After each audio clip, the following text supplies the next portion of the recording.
Hello mga kahalaman! Andito na naman tayo. So magtuloy-tuloy na ako ng pagbablog. Ito naman po ang aking isi-share ngayon ng ating rose cabbage na tumatangkad. Gusto ko siyang linisan. Maganda rin po itong ating rose cabbage na ito mga kahalaman dahil sa ang dami pong tumubo ng mga pops nito. Tingnan po ninyo, makikita niyo dyan sa ilalim. Ang dami niya, oh. Maganda rin ito kasi tumatangkad siya tapos dumadami yung kanyang pops. Ito po yung madalas kainin ng snail kaya po ito'y bako-bako. Mahaba po itong pot na to papunta doon. Walang laman na dito dahil nakukuhanan ko po siya ng mga snail nung mababa pa sila. Ito mga dahon na to is nakasayad pa lang po yan dito sa lupa. Marami pong nagtatagong snail dyan, nakukunan ko siya ng mga snail. Ngayon naman po, kitang-kita ko na sila. Kapag pumunta dito yung snail, kita ko na sila dahil matangkad na po itong ating rose cabbage. Oh. Gusto ko pong tanggalan siya ng mga dahon. Ito yung mga dahon niya, oh, na mga natuyo na umangat na dito sa lupa. Tignan po ninyo, dami-dami niyang pops. Ang ganda niya kasi mabilis po siyang dumami dahil sa kanyang mga pops. Pag lumaki na yung mga pops na yan, pwede na natin ipropa. Halos lahat naman po ng ating mga succulent dito ay madaling ipropa at magandang, ayun, lagi na lang po akong nasusurprise mga kahalaman. May malaki na po pala siya dito. Pops, mga kahalaman. Ayan lagi na lang po ako nasusurprise dito sa ating mga succulent na to. Pag naglilinis ako, may mga nakikita akong bago sa kanila. Matangkad na po yung kanyang pops, mga kahalaman. Uy, yala.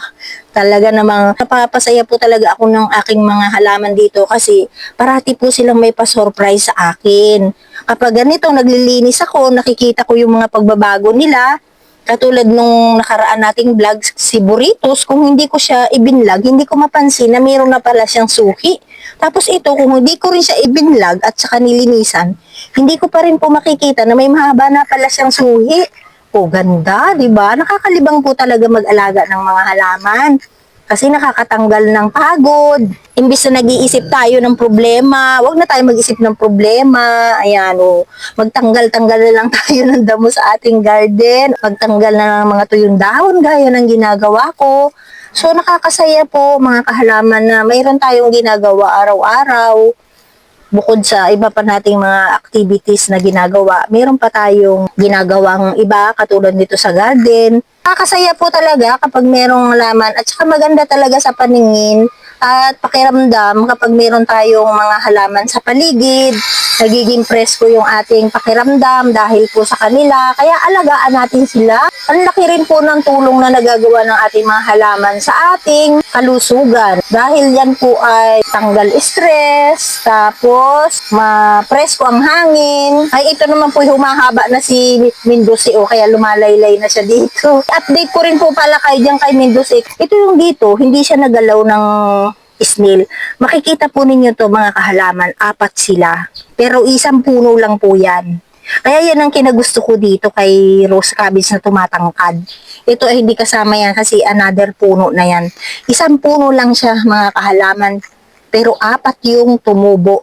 Ano na lang yan mga kahalaman, yung mga sanga na niya, yung mga suhi na.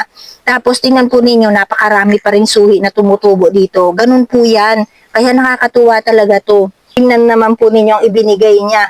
Isa lang siya pero naging 4 na sila ngayon. Tapos ang dami pa niya magiging puno. Dami. Pati yung katawan niya mga kahalaman. Pinokus ko na. Rose cabbage siya, di ba po mga kahalaman. Ayan tumatangkad siya. Sabi ko, hindi nag-iiba yung color niya pero pag sobrang init pala, tinan po ninyo yung dulo ng dahon niya. Ayan yung tips niya. Nagkakaroon ng red tips po yung dulo niya. Yung isa po nating pot kasi hindi po masyado nainitan kaya po kulay green lang talaga siya. Hindi siya nagbabago. So ayan, marami na naman tayo magiging ganito mga kahalaman. Pag lumaki po yan, meron na naman tayong ipopropang bago. Kitang-kita po yung kanilang saya dahil anak siya ng anak. Kakaroon siya ng maraming suwi mga kahalaman. Pero yan po ay mahaba mga kahalaman. Mahaba po yung pat na pinagtaniman ko, mahabang payat. Yung gitna, walang tanim dahil kinain po ng mga snail. Pero nandito pa naman po yung iba kahit kinain ng snail. Tingnan po ninyo, marami pa rin mga maliliit dyan. So hindi na lang siya talaga puno, pero makikita ninyo na nagbibigay pa rin sa akin ng maraming suhi. Tingnan po ninyo to Ito po ay tanggal.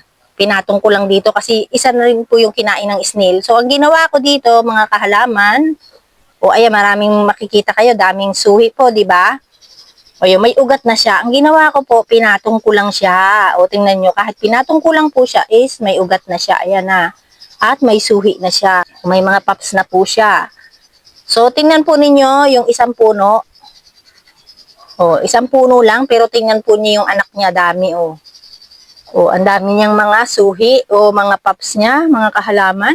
So, madalang dito dahil sa, yun po, nasabi ko na kinain siya ng snail. Pero doon po, sa banda doon, medyo kumapal na siya doon sa dulo. Hanggang dulo yan, kasi mahaba po yung ating pat na yan.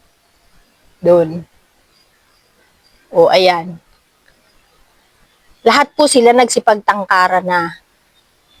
So, yan po muna ang aking share, mga kahalaman, yung ating mga rose cabbage natin na maraming pups. Thank you for watching, mga kahalaman, at mag-ingat po tayong lahat.